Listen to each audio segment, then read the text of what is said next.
Vicky has been involved in cancer-associated thrombosis ever since I've known her, more than 10 years ago. She has completed training in internal medicine and has done a master's studies in epidemiology and is actually very interested in the specific aspects related to the etiology and epidemiology of cancer-associated thrombosis. So she is an expert in this field. She's an associate professor of medicine at McGill, and she's the director of the Division of General Internal Medicine there. The objectives for tonight are to recognize the principles of managing cancer-associated thrombosis. We are going to discuss some anticoagulant options relative to new clinical evidence that we've seen in the past year. And we will use that new evidence to discuss brand new guidelines that have been discussed amongst different Canadian experts over the past year and discuss with you how this is going to be possible for you to implement that in your practice. So I have a few housekeeping notes that I want to pass along. You should have had a copy of the slides on a PDF format if you ever have a difficulty following the WebEx presentation.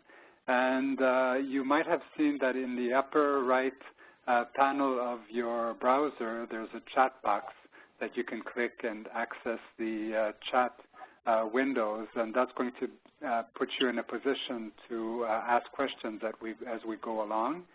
You will also notice that there's a send to roll-down menu that you can use to actually send either a private question to Vicky, or I suggest that you use the everyone selection so that everybody can see your answer, and I'm sure that Vicky is going to spot that as she goes along, and she can answer your question as we go.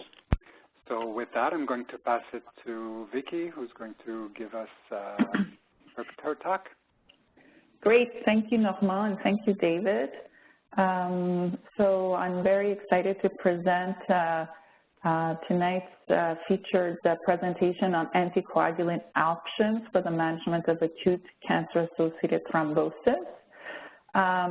So I'd like to also thank Thrombosis Canada for giving me the opportunity to present this important work. So on the slide you see now are my conflicts of interest noted. I'll pause just for a minute so you can see that. Okay. So I should mention at this point in time the support received for this important work. This program has received financial support from Sanofi Canada in the form of an educational grant. Potential for conflict of interest. All funding for this program was arm's length, and the content was developed by an independent committee of Thrombosis Canada members. The presentation does include reference to medications which the Sanofi markets in Canada.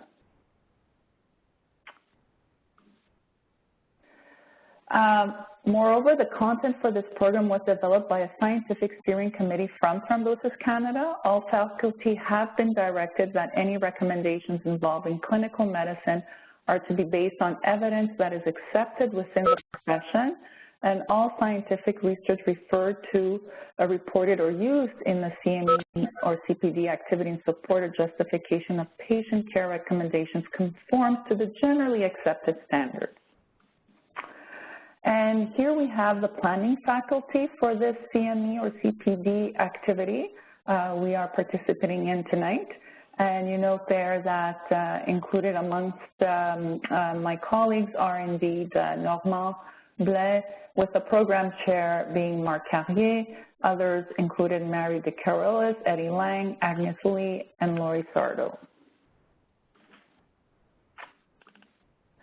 So the learning objectives for tonight's presentation, we hope that the participants will be better able to understand the risk of venous thromboembolism in the cancer patient population, discuss best treatment options for cancer-associated thrombosis, recognizing cancer subgroups and bleeding risk, define when to consider hospitalization and how this impacts VTE risk, discuss risk factors associated with an increased risk of VTE and major bleeding episodes in patients with cancer-associated thrombosis, and identify best risk reduction strategies for recurrence of cancer-associated thrombosis.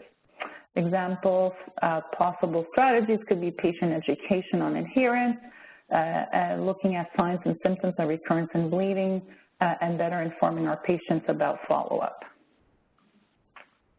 So we'll begin with the content. First, I'd like to define the terms used today. So obviously, thrombosis refers to the local coagulation or blood clot within the circulatory system. Venous thromboembolism is a term used to describe the blood clot that can occur in the deep veins of the leg, also called DVT, blood vessels of the lungs, noted as pulmonary embolism or PE, in the arms, especially if a catheter is in place for giving chemotherapy or drawing blood, in the organs, such as splanchnic vein thrombi, and moreover, the term cancer-associated thrombosis is specific to blood clots that occur in patients living with cancer. So, as we know, cancer-associated thrombosis is indeed a frequent and important complication. Patients with cancer have a 4- to 7-fold higher risk of venous thromboembolism than patients without cancer. Venous thromboembolism and thrombotic complications are the second most frequent cause of mortality in patients with cancer, second to advancing cancer itself, and tied with infection or infectious complications noted in cancer patients. And moreover, fatal pulmonary embolism is 3 times more common in cancer patients than in patients without cancer. So quite an important problem. And why does it happen in cancer patients? Well, if we look at the classic Virchow's triangle proposed by Virchow many centuries ago, looking at risk factors that could impact on someone's risk for thrombosis, they can be categorized, as was by Virchow, by venous stasis, blood hypercoagulability, and vascular injury. And if we look at possibilities in the cancer patient that can explain their heightened risk for thrombosis, if we look at venous stasis, one of the clear risk factors that come to mind include immobility or bed rest, such as during a hospitalization or following surgery, or with the extreme sort of declining health that can occur in cancer patients where they become less mobile. Tumor compression on vessels could also be a reason. When we look at blood hypercoagulability, the malignancy itself can be associated with a heightened risk for a hypercoagulable blood through, for example, procoagulant tumor-releasing factors. Hereditary risk factors can also impart an increased risk through this mechanism, and increasing age could also impact on this risk.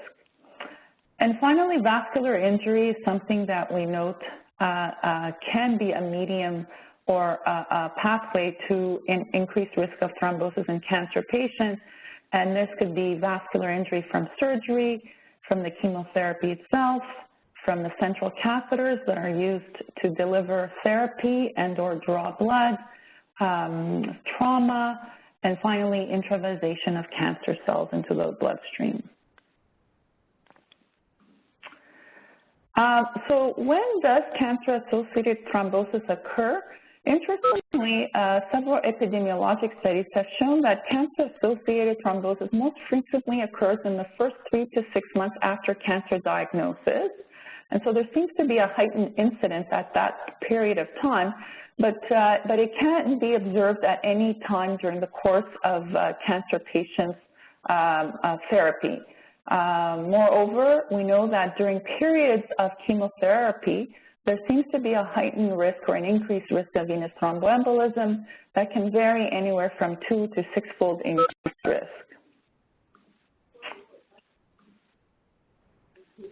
So if we went first into looking at how we treat cancer-associated thrombosis, and then we'll explore following that different cases that we have for you tonight to discuss, how to manage specific sort of situations. We'll try to summarize the current guidelines on treatment of cancer-associated thrombosis, and then look at the specific studies. So when we look at the current guidelines, and by current guidelines, I mean the ASCO guidelines, Thrombosis Canada, the Canadian Consensus Expert group that came together and also proposed treatment strategies for patients with cancer-associated thrombosis. We note that they recommend low molecular weight heparin for the treatment of established deep vein thrombosis and pulmonary embolism, as well as for use in the long-term secondary prophylaxis for at least 6 months of duration. However, these guidelines have not been, as of yet, formally updated since the introduction of the direct oral anticoagulants, and their use is now being steadily, increasingly studied in the patients with cancer and active thrombosis. And so it's interesting to note that how these new agents will be considered in the new guidelines, and we'll explore what, in the next few slides, the possible implications for these drugs in cancer-associated thrombosis management. So here we have some of the current guideline recommendations above and beyond ASCO, Thrombosis Canada, and the Canadian Consensus Group. We also have the European Society of Medical Oncology and the National Comprehensive Cancer Network. And if we look at the initial treatment, we note that low molecular weight heparin is the preferred option over other modalities consistently across the different groups. And when we look at secondary prophylaxis, i.e. beyond the initial 5 to 10 days, we note once again that low molecular weight heparin is recommended or preferred over the other anticoagulants, primarily vitamin K antagonists, and this for a duration of at least 6 months or while the cancer is still active. And most of these recommendations are based on now older studies that compared low molecular weight heparin to vitamin K antagonists. And we note there are 5 different studies that have addressed the impact or effect of low molecular weight heparin on cancer patients with venous thromboembolism, looking at the risk of recurrence as well as major bleeding as compared to vitamin K antagonists. If we look at the studies range from small studies, anywhere between 140 or so patients, up to the largest study being the CATCH study, which included over 850 patients or so. And we see that the seminal study, that was the first study to really show that low molecular weight heparin was more effective and safer than vitamin K antagonists for the management of cancer-associated thrombosis, was the CLOT study that compared dalteparin versus an oral anticoagulant, primarily vitamin K antagonists. And we note that following that, the CATCH study was the second largest, which showed a trend towards improved risk of recurrence as well as major bleeding with tinzaparin. And the smaller studies that included the Kaplan-Meier study looking at enoxaparin, as well as the Octanox study that also looked at different dosing of enoxaparin. There seemed to be a trend towards improved risk of recurrence with low molecular weight heparin, although these studies were quite small to give definitive conclusions. So what has the implication been with the new data on the direct oral anticoagulants? So recently, studies, as you know, have been assessing the efficacy and safety of direct oral anticoagulants in the prevention and treatment of CAS, and they have been published primarily looking at direct oral anticoagulants versus vitamin K antagonists, and there have been quite a few studies in the past 10 years that have specifically looked at this comparator group. However, more recently, we've had 2 studies that have looked at a direct oral anticoagulant versus low molecular weight heparin, and specifically this has been in the cancer patient population affected with venous thromboembolism. When we look at the initial studies that compared DOACs versus vitamin K antagonists, There have been subgroup analyses of these acute treatment trials for the management of VTE, which, looking at the subgroup analysis of patients with some sort of cancer, whether it's active cancer or quiescent type of cancer or a history of cancer, they also seem to suggest that direct oral anticoagulants have similar efficacy and safety profiles compared to vitamin K antagonists among cancer patients. Now, these are the subgroup analyses of the studies looking at DOACs, vitamin K antagonists, and so there were very few cancer patients included, specifically very few active cancer patients. And the thinking is that these patients seem to have a low risk of recurrent VT and major bleeding.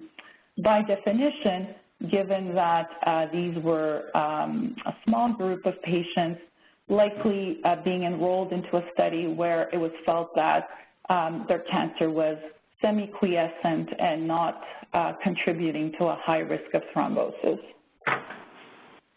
So if we actually look at these subgroup analyses specifically, and we look at the meta-analysis that is noted here of DOACs versus vitamin K antagonists in cancer patients with acute VTE, we have the Amplify, the Einstein DVT, the Einstein PE, the Hokusai, and the Recover 1 and 2, with the whole gamut of direct oral anticoagulants, specifically apixaban, rivaroxaban, edoxaban, and dapigatran. And we see that although when you look down at the different risk estimates, specifically noted as an odds ratio, we see that there is a odds ratio that is in favor of the direct oral anticoagulant as compared to vitamin K antagonists, but the totality shows that the confidence intervals do cross unity, and so although there seems to be a trend, it's not a statistically significant estimate of effect. Nonetheless, this points to one could conclude that they at least seem to be as effective to vitamin, not inferior to vitamin K antagonists in the management of acute venous thromboembolism in cancer patients when looking at the risk of recurrence. When we look specifically, again, at these meta-analyses, specifically of the DOAC versus vitamin K studies in subgroups of cancer patients with acute VTE, and we look at major bleeding in panel A, and then in panel B, we're focusing on clinically relevant bleeding. When we look at major bleeding as defined by specific criteria put forth by the ISTH, we also note that there doesn't seem to be a statistically significant difference between a DOAC and a vitamin K antagonist, at least when looking at the subgroup analyses of these studies. Similar conclusion can be made when specifically looking at clinically relevant bleeding. Once again, we do not see a statistically significant difference, but we have to highlight again that these are data from subgroup analyses where the intention was not to specifically look at cancer patients. And moreover, we're comparing vitamin K antagonist usage, where many people would say that is not the standard of care in for cancer-associated thrombosis, and rather low molecular weight heparin is the standard of care. So when we look at, in fact, meta-analyses of yet another low molecular weight heparin and DOACs to VKA in cancer patients with acute VTE, when we look at panel A, looking at the risk of recurrence once again, looking at low molecular weight heparin versus VKA, we have there all the classic low molecular weight heparin studies that were done for cancer-associated thrombosis comparing to vitamin K, and we highlight there, for example, the QUAD study, the LIGHT, the AUSTINOX, the CAT study, the CASINOX, and so on. We see that the summary estimate shows to be in favor of low molecular weight heparin when looking at the risk of recurrence. And similarly, when we show the DOAC studies comparing DOAC to vitamin K antagonists, specifically in cancer subgroup patients, we see a trend towards favoring the DOAC in these studies. Similarly, when we look at major bleeding, panel A, looking at low molecular weight heparin versus vitamin K antagonist, we do not see any difference between low molecular weight heparin and vitamin K antagonist in the totality of a summary estimate from this meta-analysis, and similar estimate is seen, or similar conclusion can be made when looking at the DOAC versus vitamin K studies.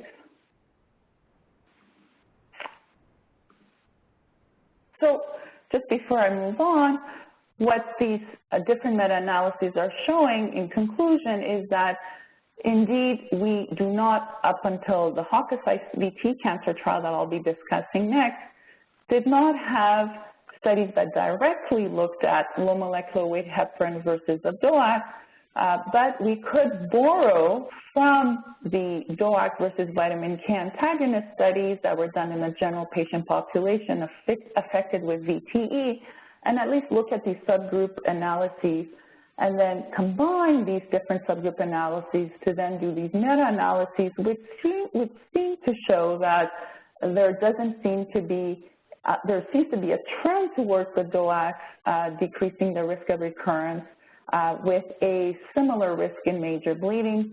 And so given this signal, it only behooves the next studies to be done, which were specifically looking at direct oral anticoagulant versus low molecular weight heparin, specifically in a cancer patient population affected with acute venous thromboembolism.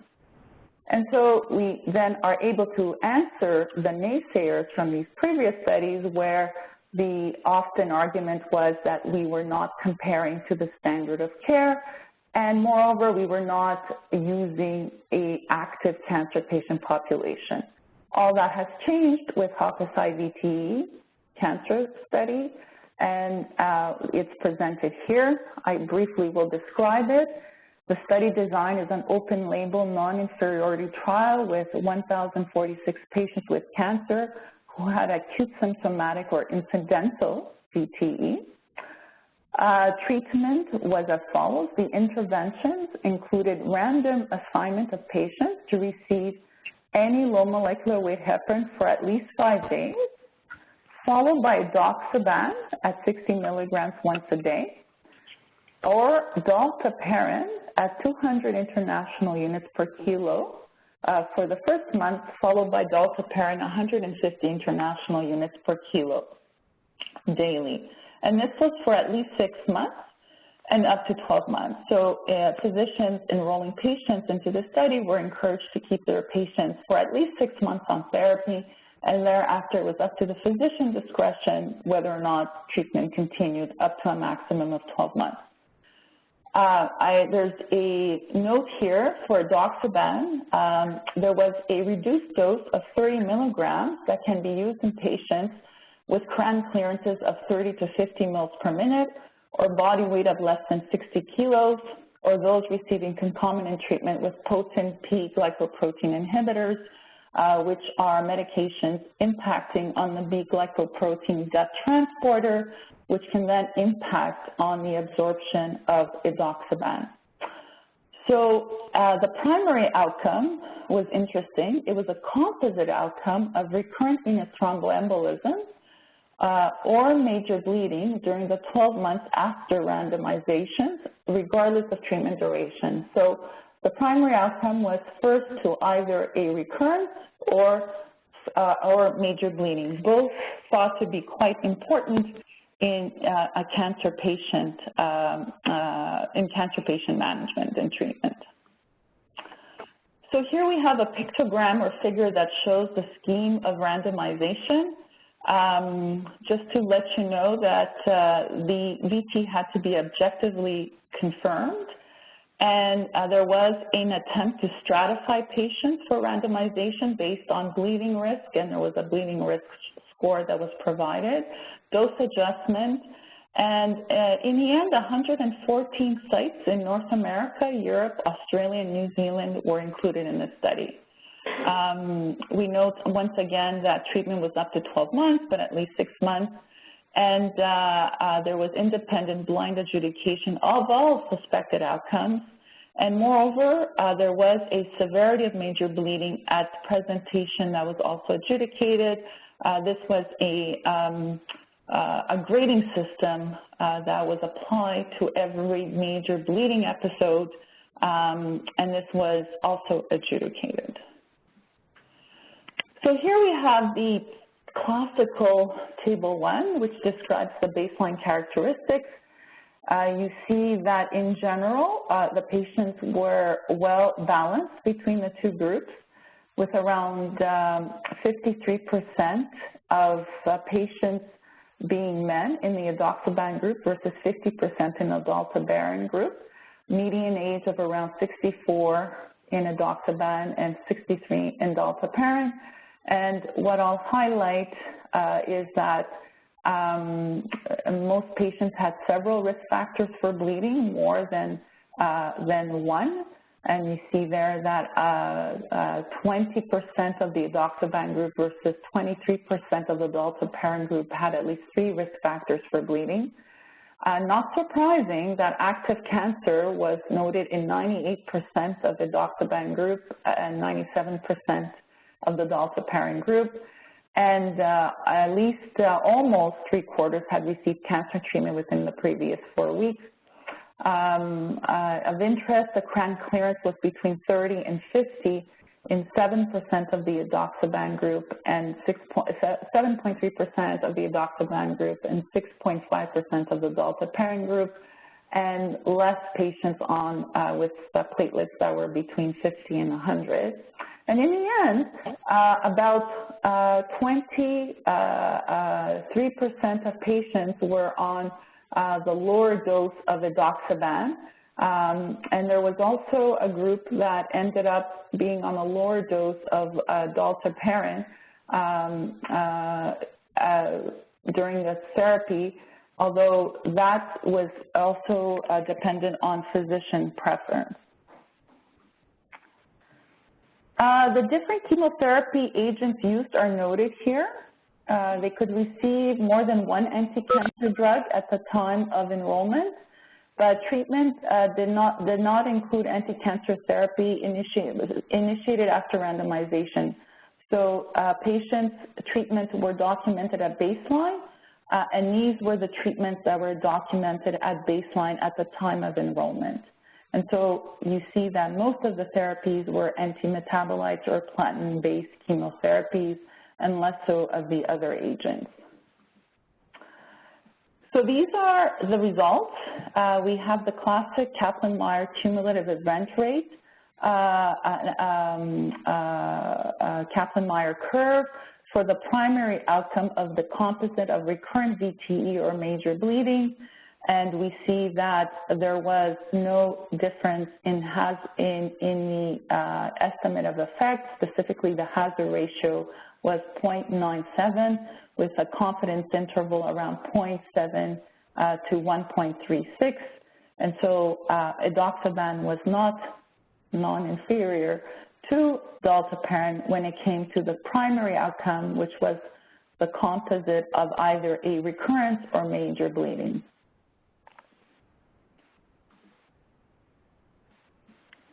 And when we look specifically at these event rates, we see that in recurrence or major bleeding occurred in 12.8% of patients on the edoxaban versus 13.5% of patients in dalteparin arm, once again for that hazard ratio of 0.97, reaching the non-inferiority set limit with a p-value of 0.006. And the conclusion that was provided was that oral edoxaban was non-inferior to subcutaneous dalteparin with respect to the composite outcome of recurrent thromboembolism or major bleeding. We can also note here the authors provided a separated primary outcome, meaning as a secondary analysis, they looked at specifically the secondary outcomes of recurrent VTE, and as a secondary analysis, they looked at major bleeding. And when we look at the far left at recurrence of VTE, we see that for this outcome of recurrence, the hazard ratio was 0.71 with a confidence interval of 0.48 to 1.06, barely crossing unity, where dalteparin seemed to have edoxaban seemed to have a trend toward improved a risk of recurrence of VTE. When we look at major bleeding, we now see that the hazard ratio was 1.77, with a confidence interval of 1.03 to 3.04, and thus crossing unity with a statistically significant, therefore, confidence interval reporting around that hazard ratio, where there was a higher risk of major bleeding with the edoxaban group compared to the dalteparin group. When we also look at, as many folks noted earlier, patients were treated for a minimum of 6 months, and thereafter it was left to the discretion of the physician whether they were continuing on for how long they would continue, up to a maximum of 12 months. We do know something interesting is that treatment duration or median treatment duration did differ between the two groups. And in fact, the edoxaban group stayed longer on therapy than the dalteparin group, 211 days of therapy for the edoxaban group versus 184 days for the dalteparin group. And right below that, we see that the patients who completed study treatment at 12 months, there were more patients in the edoxaban group versus the dalteparin group. And when you looked at the #1 reason for discontinuation, it was driven by patients and patient preference to stop therapy. So it seems that patients in this particular study, the Hokusai Cancer VTE study, more patients in the dalteparin group as compared to the edoxaban group were stopping therapy earlier. We here have the exact point estimates for recurrence and major bleeding separated out. And when we look at the rate of recurrence of VT specifically in the edoxaban group, it was 7.9% versus 11.3% in the dalteparin group. And we see there what the hazard ratio is of 0.71. Most of it was actually driven, as you can see, equally between recurrence of DVT and recurrence of P.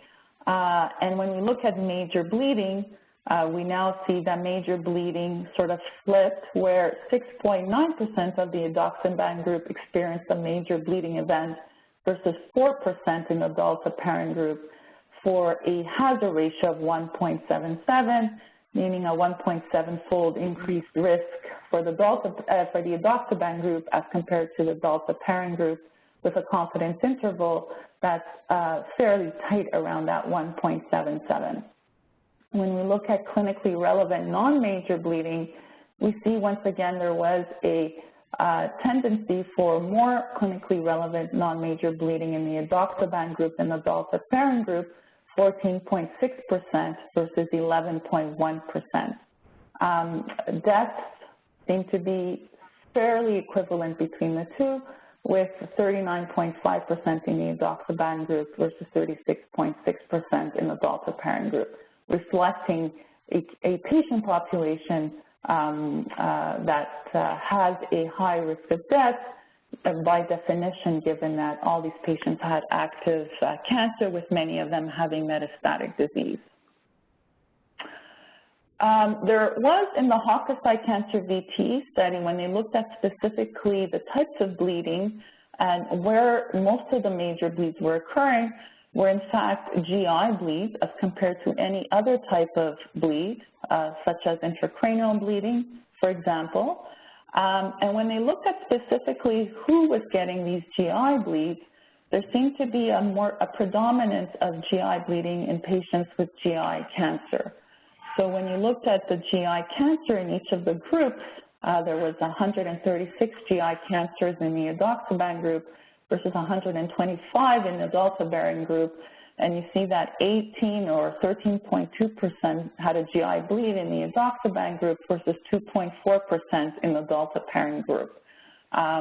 So there seemed to be a signal that the major bleeds were mostly GI bleeds and mostly in patients with GI malignancy. And in fact, upper GI bleeding was the predominant site rather than lower GI bleeding, even in the patients with lower GI malignancy, such as colorectal cancer. It seemed to be that if there was going to be GI bleeding, it was mostly going to be upper GI. So here we also show survival results. Once again, as I mentioned earlier, around a quarter of the patients died during this study. So the 6-month survival was 67.8% in the edoxaban group versus 68.7% in the dalteparin group. 6 deaths in each group were related to VTE or bleeding. There was no objectively confirmed fatal PEs. And of the patients with recurrent PE, 1% of patients in the edoxaban group and 0.6% in the dalteparin group had unexplained death, where PE could not be ruled out as the cause.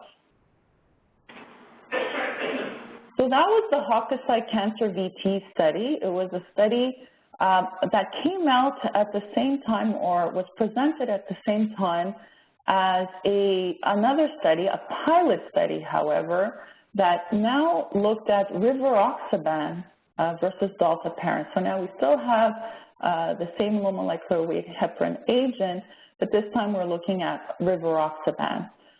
And this was a smaller study. Indeed, it was meant to be a pilot study to inform investigators of feasibility to move on to a larger study. It was a prospectively randomized open-label, multi-center pilot phase 2 study. 406 patients with active cancer with symptomatic DVT and or any PE and a fairly good ECOG status were approached. They were randomized to rivaroxaban, 15 milligrams twice a day for 21 days, followed by 20 milligrams once a day, or dalteparin with the traditional regimen noted there, 200 international units per kilo for the first 30 days once a day, followed by 150 international units per kilo once a day. This time, treatment duration was specifically defined to be 6 months. And here, the primary outcome was to assess VT recurrence in cancer patients with a first VT treated with rivaroxaban or dalteparin, and also to assess rates of major and clinically relevant non-major bleeding. So this was the pilot design of the study design of the pilot study. 530 patients were approached and randomized to rivaroxaban versus dalteparin. We note, though, the second part of the study, at 6 months, there was a second part. There was a second randomization that would occur where all patients with residual vein thrombosis on a Doppler were randomized to rivaroxaban versus placebo for an additional 6 months. So these were patients who had suffered a deep vein thrombosis and at the end of 6 months underwent a Doppler ultrasound. And if they had residual vein thrombosis, they were then randomized to rivaroxaban versus placebo for an additional 6 months. All patients with P were automatically randomized at 6 months into this second part of the study. Unfortunately, they did not have enough patients, or it was very difficult to have a pool of patients available at 6 months to undergo the next randomization phase, and so this part of the study was dropped eventually. And as a result, there were changes to the study design, which have impacted on some of the inferences that can be made as a result of this study. Moreover, during the course of the study, it was noted that the DSMB, the Data Safety Monitoring Board, noted early on that there was an excess of GI bleeding in patients with GI malignancy, and so patients with GI malignancy were excluded from this study. So there were changes made above and beyond the fact that this was a smaller pilot study, that have to be considered when looking at the data. Nonetheless, what can we learn from this? We note again, amongst the patients that were randomized from rivaroxaban to dalteparin, that once again, around the median age is around 67, similar to the Hokusai cancer study. 48% were male versus 54% in the dalteparin group. Metastatic cancer, 58% had metastatic cancer in this study. Much more patients had metastatic cancer in the Hokusai cancer VTE, not by much, but a bit more. Active cancer treatment was being received by 69% of the rivaroxaban group versus 70% in the dalteparin group. And if we look at the bottom, the qualifying VTE, it was almost half-half were symptomatic VTEs versus incidental VTEs. So VTEs that are being picked up incidentally, likely during screening CT scans, and these patients were eligible to be enrolled. When we look at the Kaplan-Meier curve here, looking at the cumulative event rates for recurrence, specifically recurrence within the 6 months, we note once again that there were less recurrences with the rivaroxaban group versus the dalteparin group. And on the next slide, we see exactly that at the 6-month mark, the rate of recurrence of VTE was 4% in the rivaroxaban group versus 11% in the dalteparin group, for a hazard ratio of 0.43, but as a result of the small sample size, the confidence interval is quite wide, from 0.19 to 0.99. When you break down the types of VTE or PEs, we note that a small group, in this study, splanchnic vein thrombi were also included in the primary outcome, and there were 2 of these in each group, the rivaroxaban group and the dalteparin group. But overall, you can see that rivaroxaban was associated with a relatively low rate of recurrence of VTE at around 4%. When we look at major bleeding and looking at the Kaplan-Meier curves once again for major bleeding, we see that major bleeding is quite distinctly different between the dalteparin group and the rivaroxaban group, and we note again that it seems to be that there is more major bleeding with the direct oral anticoagulant, in this case rivaroxaban, as compared to low molecular weight heparin, or in this case dalteparin.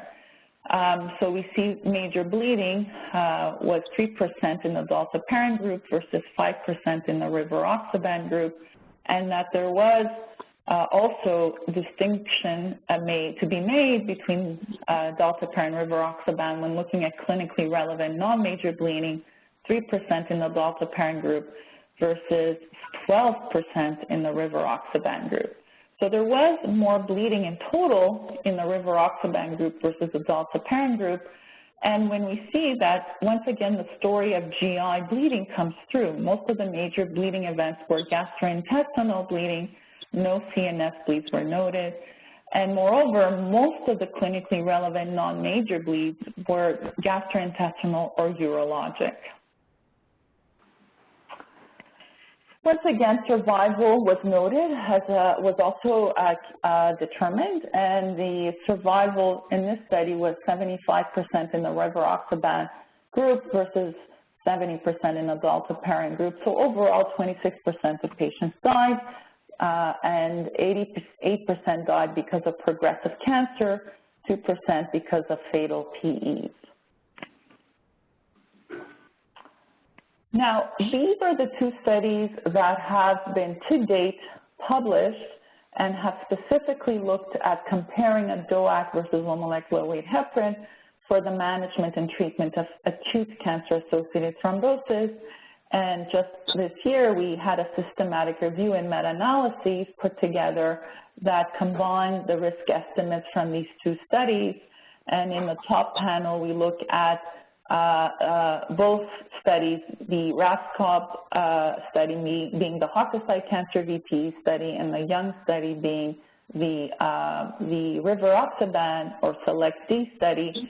And when we look at panel A, looking at recurrence of VTE, and panel B, looking at major bleeding, we see the same story come through, where there seems to be a decreased risk of recurrence with the direct oral anticoagulant, but more major bleeding with a direct oral anticoagulant, or a safer profile when looking at major bleeding for low molecular weight heparin.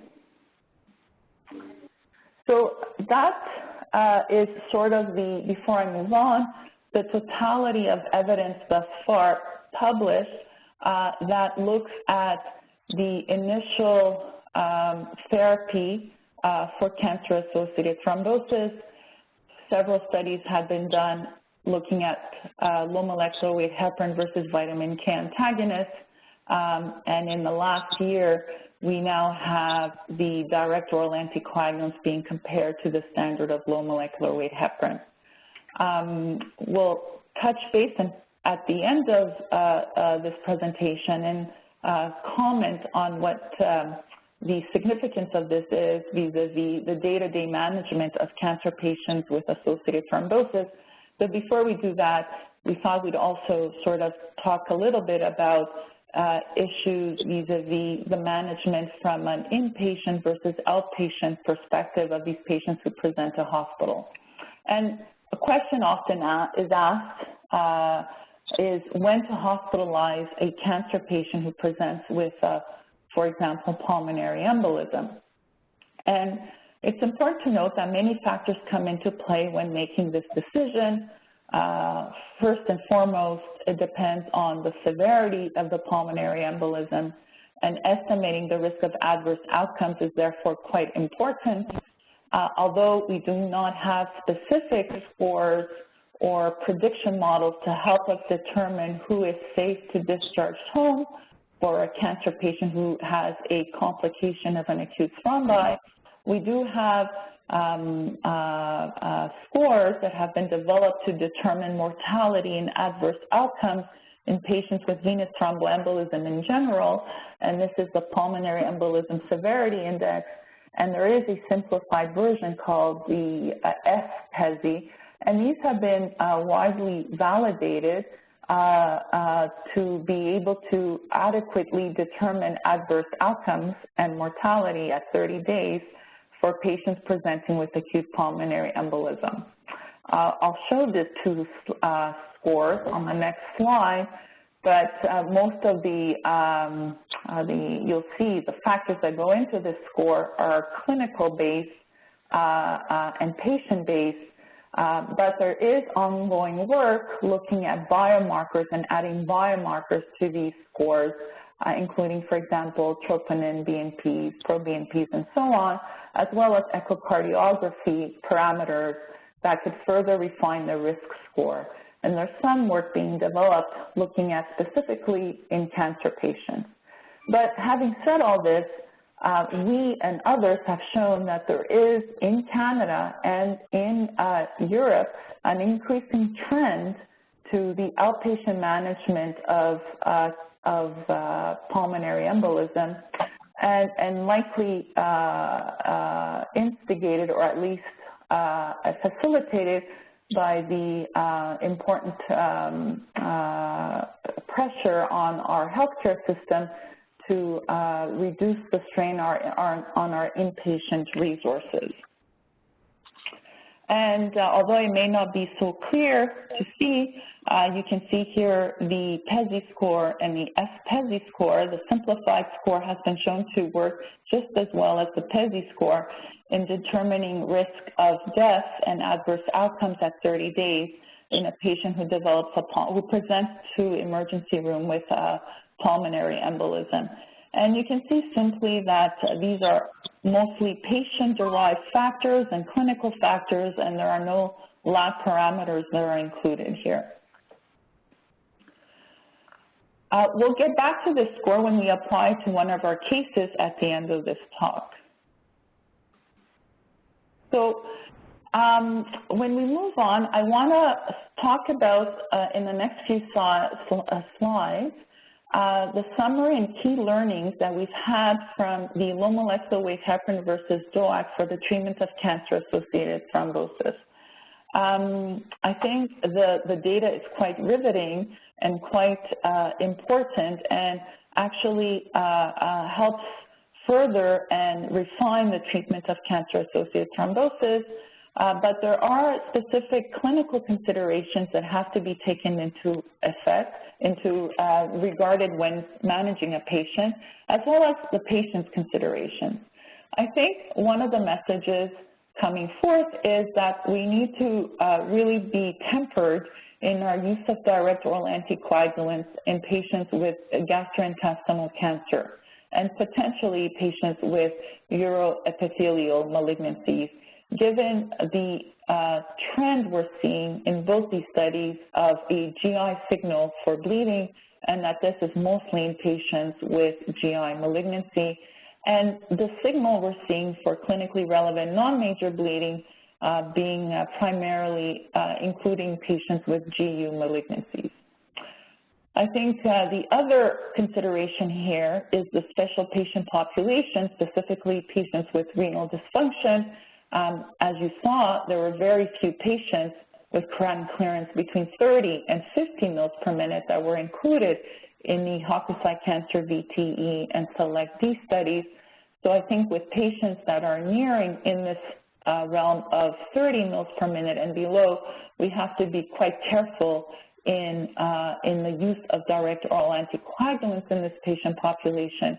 And perhaps our historical experience with low molecular weight heparin, although we don't have large randomized trials to inform their use in cancer-associated thrombosis, we do have smaller studies which provide us with some data to provide some comfort or at least experience in prescribing these medications when dealing with renal dysfunction. I think we also have to be quite careful when considering drug-to-drug interactions when choosing a direct oral anticoagulant. For example, in the Hokusai Cancer VTE study, patients who were taking medications with the glycoprotein, GP glycoprotein, and with GP glycoprotein inhibitor potential were not included. So it would be very important because this would either impact on the bioavailability of the direct oral anticoagulant, either high or low, either increasing the risk of bleeding or decreasing the anticoagulant effect of the direct oral anticoagulant. So I think these need to be well thought of before prescribing a DOAC to a cancer patient, and that can simply be done with consultation with your pharmacist and having a good idea with your oncologist of the different medications or cancer chemotherapeutic agents that your patient is taking. I think high-risk bleeding is something to be wary of. We saw that there's although in Hokusai Cancer VT, the primary outcome was a composite outcome, and major bleeding itself was just a secondary outcome, the signal of a higher bleeding risk needs to be considered, especially when dealing with patients who have a prior history of major bleeding or have thrombocytopenia or any other risk factor that can increase their baseline risk of bleeding. And the current cancer treatment needs to be considered as well. Are we using agents that can, for example, induce severe mucositis or enteritis, and that makes me wonder about the risk of bleeding as a result of that. And if it's going to be enteritis or mucositis, that is a GI potential source for bleeding, which needs to be considered when you're contemplating which medication to use. And finally, obviously, patient considerations need to be considered. Patient preference, it has to be, it most often is assumed that a patient will prefer oral versus an injectable, but at times an injectable may be something that is preferred, especially if issues with gut absorption or malaise, nausea, vomiting that can be occurring during cancer chemotherapeutic management, and so it may not be as easy to go forth with an oral medication. Insurance coverage is important when determining which medication to use. Some of these new direct oral anticoagulants are not yet on the different provincial formularies. The story may be different province to province, but for example, edoxaban is not on any provincial formulary as of yet, and so patients will need to have private insurance if you were to provide this medication or preferentiate edoxaban over any other medication. And extremes of body weight, we really don't have much experience with DOACs in extremes of body weight, so above 120 kilos or less than 60 kilos, and so that needs to also be considered. So these are some of the drug-drug interactions that can either induce or inhibit the P-glycoprotein mechanism of drug availability, which is a gut transporter in the intestine, or the hepatic mechanism of metabolism using the CYP3A4. And so you note here that the DOACs depend on these two mechanisms for metabolism, some more than others. So for example, edoxaban is primarily, does not depend much on the CYP3A4. So any of these chemotherapeutic agents that impacts on the CYP3A4 would not be really an issue with edoxaban, but it can be an issue with, for example, dabigatran or even rivaroxaban. So these are theoretical, presumed type of possibilities that could happen with the different chemotherapeutic agents that are noted here, and should be considered when looking at prescription of a DOAC in the context of these medications. Patient preference, as we talked about earlier, are noted there again. I won't go over this again, but I discussed it in the previous slide. And preventing recurrent patient education, I think, needs to be highlighted. Risk reduction strategies only work if your patient's engaged and informed. So risk recurrence after a first episode of VT is higher in cancer patients than in those without underlying malignancy, and that's something I'm always telling my patients who have cancer, and I'm seeing them in the clinic so that they can understand that we're in for a long-term therapy because we're thinking about reducing the next clot. Adherence to anticoagulant treatment plan is important, so I do emphasize the importance of keeping to the therapy. It can be very difficult when these patients also have to undertake many other types of medications for their cancer treatment, and the focus often is on the cancer, and often the thrombotic complication may not have such relevance for them depending on where they're at with their cancer therapy. I review reasons for the anticoagulation. I think it's always surprising to my patients that the anticoagulant is not there to really dissolve the clot that has occurred, but rather to prevent extension of that clot and to prevent new clots or more clots from forming anywhere else. So that's always quite surprising to the patients. I also highlight, again, adherence and compliance. And we look at their medications when they come to our medical appointments and figure out how much the patients have been taking. And often they'll come to me, oh, I don't need a prescription, and it's been 6 months and I know I only gave the patient for 2 months. So one wonders how these patients are following instructions. And we always review appropriate injection techniques. Also, these are some of the things you can go over with your patients, signs and symptoms of DVT and PE. Often it's surprising to patients that if they presented with a DVT, explaining to them that a recurrence could be a pulmonary embolism and not a DVT next time, and so it's important to go over the symptoms of PE, for example, in that case. And also reminding patients, we often forget this, but we should also remind them of the adverse events that can occur with an anticoagulant.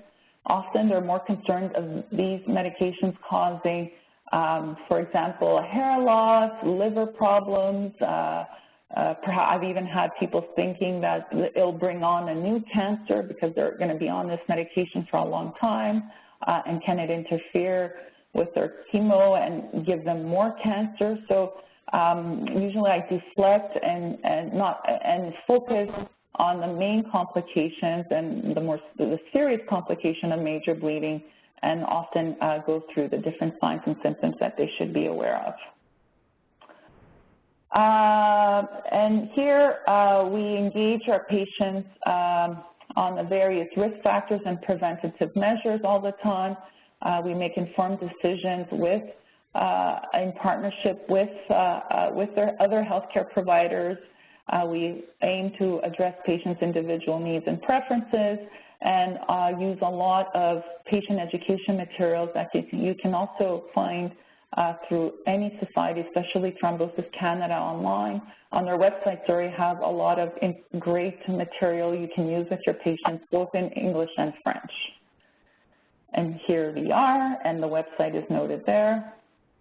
And there are also videos available online from Thrombosis Canada. So before we go into our cases in our last half hour, I'll pause to see if there are any questions. We have a couple of cases to go through, or you may want to bring up your questions at the end.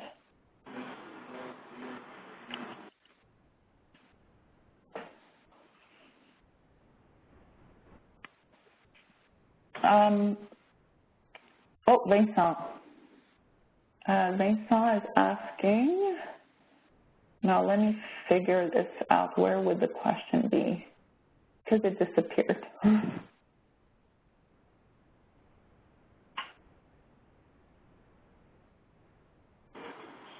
Oh, here we go. From Vincent, I'm not sure if I've missed a part regarding the usage of low molecular weight in renal. It is not recommended lower than 30 mL.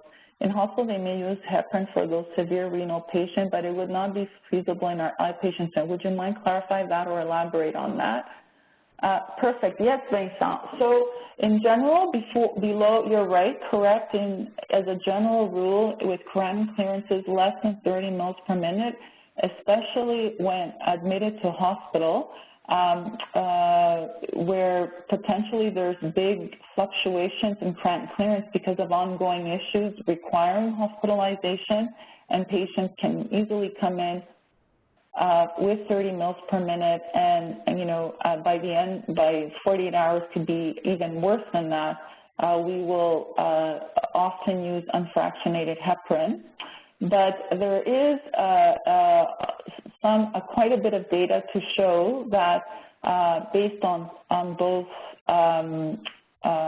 non-clinical outcome data, meaning looking at anti-10A levels, and some short duration usage of low molecular weight heparin with patients with impaired creatinine clearances down to 30 mL per minute, but not using it more than a couple of weeks, we see that bioavailability studies and clinical outcome studies show that with some of the low molecular weight heparins that have been done, that it seems that bleeding risk is not elevated. And so sometimes in an outpatient setting, I'll manage to use low molecular weight heparin even down to 25 mL per minute with low molecular weight heparin and using anti-10A levels, for example, if they're available in your institution, to follow patients during the course of treatment. Obviously, these are patients where I am comfortable doing this when there are no other concomitant reasons that the patient could potentially have a depressed renal function. So, for example, they're not taking any nephrotoxic other type of medication, they're not on an aminoglycoside, they're not taking another antiplatelet agent that could increase, or a non-steroidal anti-inflammatory agent that could further impair their renal function. So you're right, probably in an acute care situation where the patients are being admitted to hospital, unfractionated heparin is likely the best option when dealing with low creatinine clearances. But in an outpatient setting, there is some data, especially with low molecular weight heparins that are not as dependent on less dependent on renal clearance, that you could easily, if you follow your patient closely and use anti-10A levels, and at least in a short duration period, can manage these patients safely.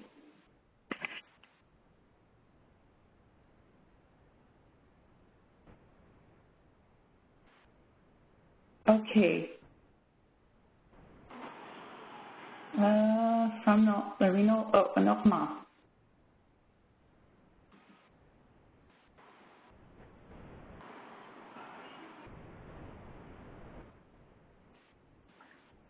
Great. Okay, I think we'll move on, if that's okay with everyone, and we'll explore perhaps this further in the next few slides that we have in the remaining half hour. I just have a question from Emily. Apixaban in cats. So Emily, that's a good question. So far, there is a trial ongoing comparing apixaban to dalteparin in cancer-associated thrombosis.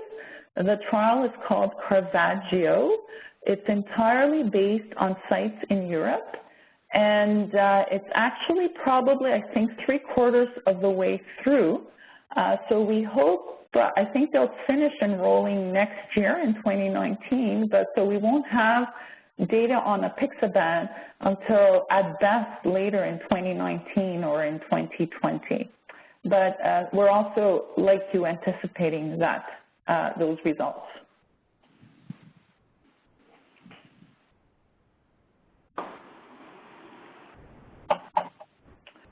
Okay, so I think I'll move on. Case studies. So we'll go through the first, great, thank you, Norma. I think I'm gonna, who's provided the link to Caravaggio. So I'm gonna close the chat box because it can be very distracting. So the first case study we have is, I believe we have 2 or 3 cases. Norma will keep me on time. Hopefully we'll get through 1 and hopefully 2 in the next 20 or so minutes that we have. So the first case is a metastatic colorectal cancer. Okay, so this is Miss R.S. She's a 54-year-old high school teacher, married, mother of 2 adult children. Her past medical history is significant for hypertension and hypercholesterolemia, both well controlled with appropriate medications. Her BMI is 31, noted there, and her laboratory investigations would include, which include a CBC, lights, renal indices such as urea and creatinine, and liver function tests are all within normal limits. So this is a case of metastatic colorectal cancer, and she's receiving palliative chemotherapy, FOLFIRI and tafasitamab in a stop-and-go fashion for 2 years, and she presents with painful, swollen, and red lower left limb. An ultrasound confirms a proximal deep vein thrombosis of the left popliteal vein. So, question to the audience, and is, what would you do? How would you treat Mrs. RS, and why do you choose this option? So these are the various options available to you. You treat with dalteparin only, you treat with enoxaparin only, you treat with tinzaparin only, you treat with low molecular weight heparin for 5 to 7 days with transitioning to warfarin, and you treat with low molecular weight heparin for 5 to 7 days, then switch to edoxaban, or you treat with rivaroxaban only. So once again, this lady has metastatic colorectal cancer, and she's developed a DVT. She's receiving palliative chemo, and these are 2, 4, 6 different options that can be used. Do we have folks for, let's see, answers, anyone?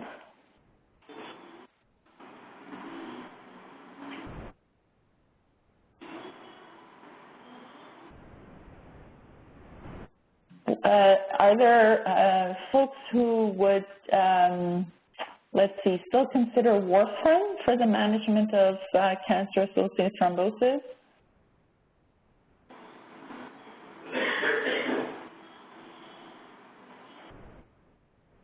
Okay. I guess they will call me. Yeah. Great. Well, I think there's no right or wrong answer here vis-a-vis some of the options. Oops, I'm just going to go back. The low molecular weight heparin could easily be used in this patient, and the options are there. As well, I think the usage of warfarin is something that is considered to be second line as per many of the guidelines, and not something that one would see is a first option. I think the fact that there is this signal of a GI bleeding tendency, moreover, the GI bleeding tendency is seen in patients with a GI malignancy, at least the evidence so far is pointing in that direction. And irrespective of the patient having an upper GI or a lower GI, one could think of using a DOAC, but given the evidence to date that perhaps GI bleeding may be significantly different with edoxaban or rivaroxaban compared to, for example, a low molecular weight heparin, then perhaps I think in this case you could theoretically consider this and you know, think of perhaps preferentiating a low molecular weight heparin in this case, given the underlying malignancy. Now, it doesn't mean that if she's going to be getting the type of chemotherapy she's getting, and perhaps the risk of enteritis or colitis or mucositis is quite low, then periodically, at least initially, you may want to consider a direct oral anticoagulant. But at this point in time, I think it would be reasonable to perhaps think about low molecular weight heparin here. I don't know if anyone has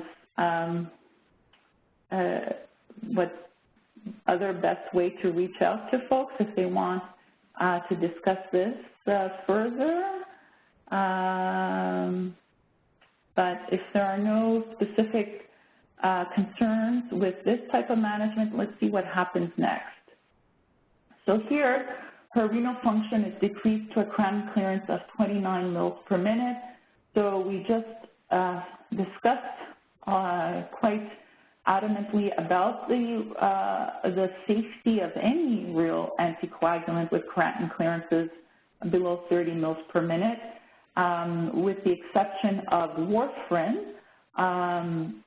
All the different anticoagulants do depend on renal clearance to some degree, others more.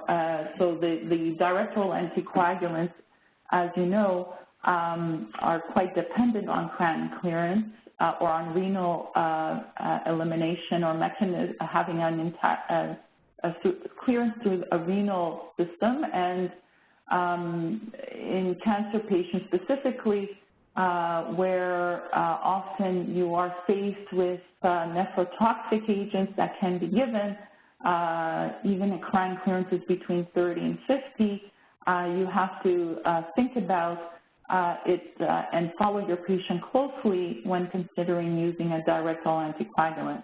We don't have great data to inform us, and it is quite controversial as to how best to treat patients with creatinine clearances around 30 mL per minute who have cancer and an acute thrombus and are receiving different chemotherapeutic agents where there's a potential impact on worsening renal function and can be on other concomitant medications that can induce thrombocytopenia, for example, further increasing the risk of bleeding. So when you're dealing with this, I think certainly I don't have much experience using edoxaban or rivaroxaban in this patient population at creatinine clearances of 30 mL per minute.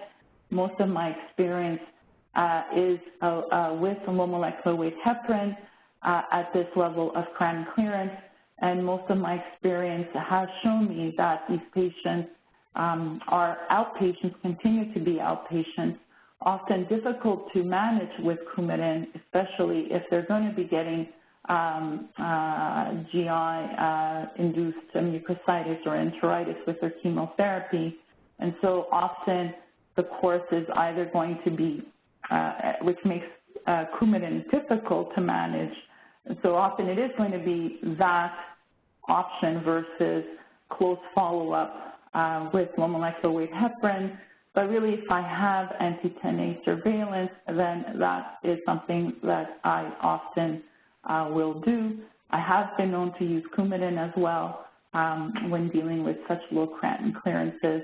But certainly, if you poll different thrombosis experts or specialists, hematologists, oncologists who treat these patients on a regular basis, you'll get a varied response. Okay, next. Oh, here we go. So from Emily, would there be one reason to give dalteparin versus enoxaparin versus synthoparin is the renal elimination? Yeah, so the renal elimination is not the same for each of the low molecular weight heparins. So you would have to consider the renal pharmacokinetics for these medications in determining how best to proceed. And moreover, you do have also the option of, which I haven't mentioned before, is that unlike the DOACs, you do also have the option of decreasing the dose since it is weight-based dosing, and that can also impact on your renal elimination. And the other question is, how often do you check anti-10A?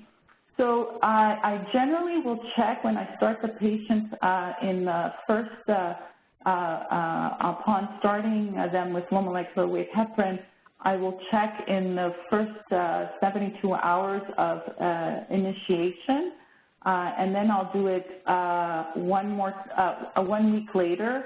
And then usually I see these patients on a monthly basis, given that they're coming in for also their oncology appointments.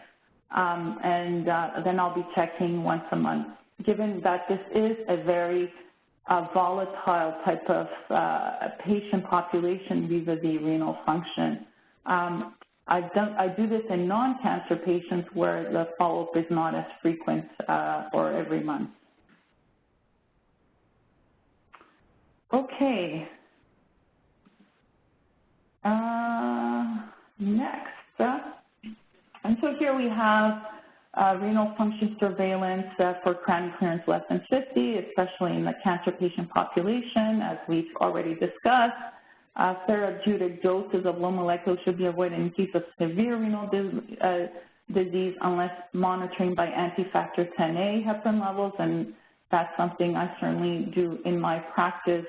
And I should note that I don't do it with all patients, especially if I feel the creatinine clearance may worsen acutely because of what patients are being given vis-a-vis their chemotherapeutic agents. So it does require a lot more vigilance and a lot more close follow-up of their care. which often may be, and may have mentioned earlier, quite difficult to do. And so it is something that has to be taken extremely well thought out with good surveillance and good follow-up.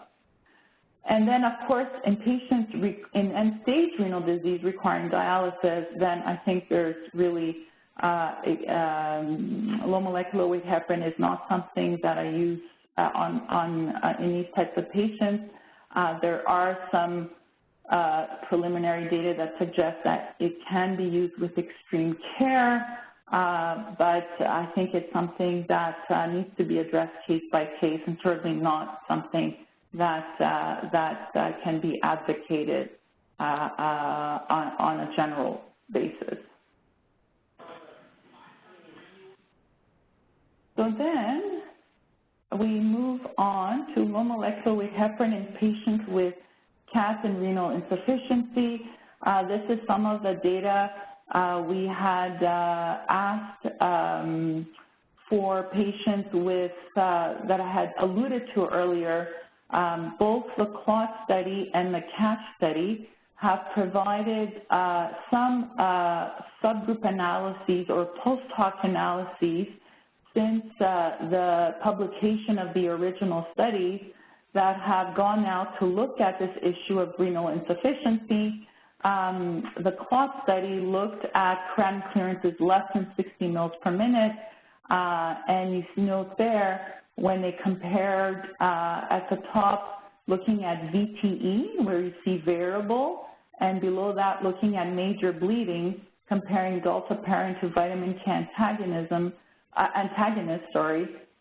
In these patients, there wasn't a difference, statistically significant difference, when looking at major bleeding, where the dalteparin group experienced a 9.5% major bleeding risk, and the vitamin K antagonist experienced a 6.9% major bleeding risk for a hazard ratio of 1.29. Now, that is only 161 patients, and this was a secondary post-hoc analysis. But this is what I was alluding to earlier, that there is some data at least to suggest that perhaps the major bleeding is not that different between the two. And moreover, when they looked at venous thromboembolism recurrence, they note that the risk of venous thromboembolism was certainly, as in the original analyses, there was less recurrence with the dalteparin group versus the vitamin K antagonist group, 2.7 versus 17.0%.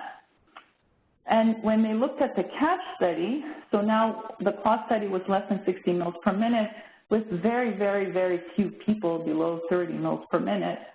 When you look at the CATCH study, they looked at creatinine clearances between 20 and 60.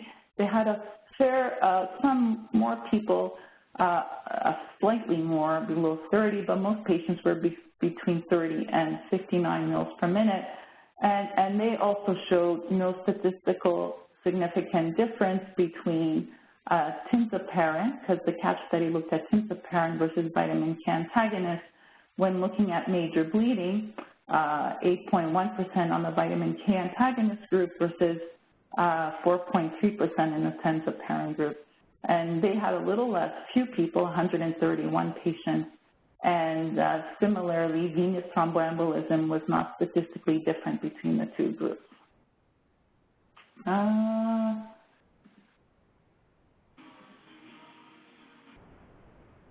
And I should say, for all these studies, anti-10A monitoring was not something that was noted to be done consistently or for all the sites or for every patient. And so this was not data that was reported or captured. So it's unclear whether anti-10A monitoring was used as part of this, as part of the management for these patients. Okay. So I'm just going to open up. Okay. So what if she was receiving adjuvant FOLFOX chemotherapy and her platelets were chronically in the 75 to 80 range? So here we have this patient who has a chronic thrombocytopenia in the 75 to 80 range, and undergoing chemotherapy potentially is going to drop those platelets further. And so the bleeding risk is now heightened and needs to be considered when managing this patient with cancer-associated thrombosis. So do we treat with dalteparin only? Do we treat with edoxaban only? Do we treat with tinzaparin only? So the same options are available again. And it's very difficult to know what to do. Certainly, once again, we are in in this era now with the direct oral anticoagulants just starting to gain some experience in the cancer patient population, nonetheless, but we still have very few data to inform us as to how these drugs fare when we're dealing with thrombocytopenia. We seem to have a little more experience with the low molecular weight heparin agents only because they've been around a lot longer, and we've learned to be able to use these medications in these different situations or special clinical situations that are not easily informed by clinical trials. So if we look at anticoagulation and thrombocytopenia, heparin-induced thrombocytopenia, obviously, when a patient who is on an anticoagulant comes to my clinic and now the platelets have dropped, you have to be able to consider that heparin-induced thrombocytopenia must be in the differential and excluded in patients if anticoagulant therapy is to continue in a safe manner. And this will not be a talk that will focus on heparin-induced thrombocytopenia, but we just highlight that it needs to be considered. But in the presence of thrombocytopenia, one needs to do a risk-benefit balance of anticoagulation once again, and it should be noted at first that we all agree that the risk of VTE recurrence is particularly high in the first 3 months after thrombosis. And as a result, if we all agree on that, and there's very good epidemiologic and trial data to show that the risk of recurrence is highest in the initial period following an acute venous thromboembolism, then it behooves us to be able to at least attempt to continue anticoagulant therapy during this period of time so that we can offer safe administration of anticoagulants. So I think what I'll do is I'll quickly show you what needs to be considered, and this is the algorithm that has been proposed by the SSC of the subcommittee of the ICH that has looked at thrombocytopenia in patients with acute VTE, and we note that when dealing with platelets below 50 and we're in the first month of an acute venous thromboembolic event, the goal is to continue with anticoagulant if we can by maintaining platelets with platelet transfusions to maintain them above 50 with therapeutic doses of low molecular weight heparin. However, it's noted that this is not always possible, and if we can't be able to maintain our platelets, then if our platelet range is between 20 and 50, consideration should be made at decreasing the dose of low molecular weight heparin by 50% and less than 20 to hold the low molecular weight heparin dose.